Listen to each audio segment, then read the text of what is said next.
नंदिनी को खुद को एहसास होता है कि उसे मोहित से सच में प्यार है, तो वो समझ नहीं पाती है कि वो क्या करे। तभी वहाँ पे अक्षरा आती है और अक्षरा कहती है कि दीदी, आपके अंदर का जो एहसास है आप उसे छुपाने की कोशिश क्यों कर रही है, और इसमें गलत भी क्या है। उसके बाद नंदिनी कहती है कि मोहित मुझसे छोटा है, मेरे भाई का दोस्त है, मैं ऐसा सोच भी कैसे सकती हूँ, लेकिन मुझे समझ नहीं आ रहा है कि मेरे साथ क्या हो रहा है।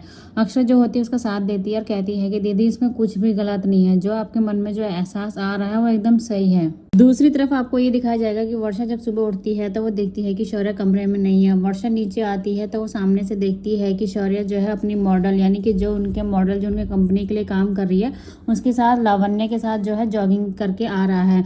वर्षा को ये देख के बुरा भी लगता है और उसके बाद वो ये भी पूछती है कि आपके पैर में तो दर्द था ना। तो वो कहती है कि तुम्हारे बाम से रात को ही ठीक हो गया था, और मैं जब तक जॉगिंग ना करूँ तो मेरा दिन अधूरा अधूरा सा लगता है। शौर्य भी लावण्य की काफ़ी तारीफ करता है और वो कहता है कि वर्षा, तुम्हें भी जॉगिंग जानी चाहिए, लेकिन तुम तो अपनी नींद से उठ ही नहीं पाती हो। फिर उसके बाद शौर्य कहता है कि मुझे ऑफिस के लिए देर हो रही है तो मैं निकल रहा हूँ। दोनों के दोनों तैयार होने के लिए चले जाते हैं।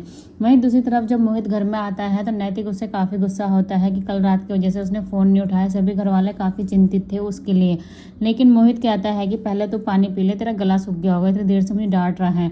फिर दोनों दोस्त जो होते हैं वो हंसने लग जाते हैं। तो उसके बाद सभी घर वाले वहाँ चले जाते हैं। वहाँ पे सिर्फ नंदिनी होती है और नैतिक होता है और अक्षरा और मोहित होते हैं। तो वो कहता है कि आप तो नहीं है ना मुझसे नाराज़, लेकिन नंदिनी कहती है कि मैं भी तुमसे नाराज़ हूँ। तुमने कभी सोचा भी है कि घर वालों पे क्या बीत रही होगी। उसके बाद नैतिक जो होता है वो मोहित के साथ ही ऑफिस निकल जाता है। अक्षरा उसका टिफिन देती है और उसके बाद आपको ये भी दिखाया जाएगा कि अक्षरा को जो है घर के सारे काम करने लग गई है, और अक्षरा की सास को ये देख के काफ़ी खुशी मिलती है कि अक्षरा जो है धीरे धीरे काम समझ रही है और नैतिक का भी काफ़ी ध्यान रख रही है।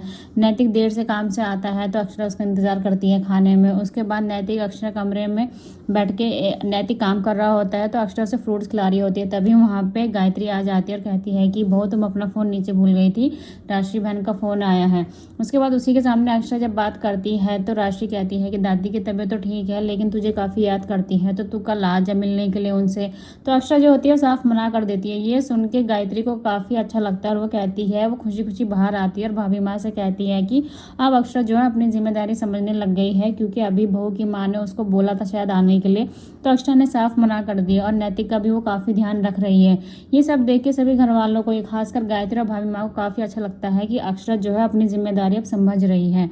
वहीं दूसरी तरफ जब सब लोग काम कर रहे होते हैं तो अक्षरा को कॉल आता है एक घर के फ़ोन पे। उसके बाद वो कहता है कि वो पत्रकार बात कर रहा है और मुझे आकांक्षा जी का इंटरव्यू लेना है, लेकिन अक्षरा साफ मना कर देती है। उसके बाद गुलाबो पूछती है कि भाभी क्या टाइम बताना है धोबी को, तो वो कहती है कि ठीक 10 बजे, लेकिन पत्रकार को लगता है कि वह पत्रकार से बात कर रही है और उसके बाद पत्रकार फ़ोन रख देता है।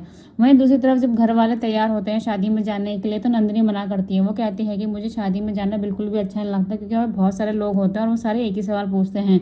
तो उसके बाद सभी घर वाले कहते हैं कि नंदिनी अकेले कैसे रहेगी। अक्षरा कहती है कि मैं रुक जाती हूँ। अक्षरा रुक जाती है नंदिनी के साथ और बाकी सभी घर वाले चले जाते हैं। नैतिक भी चला जाता है।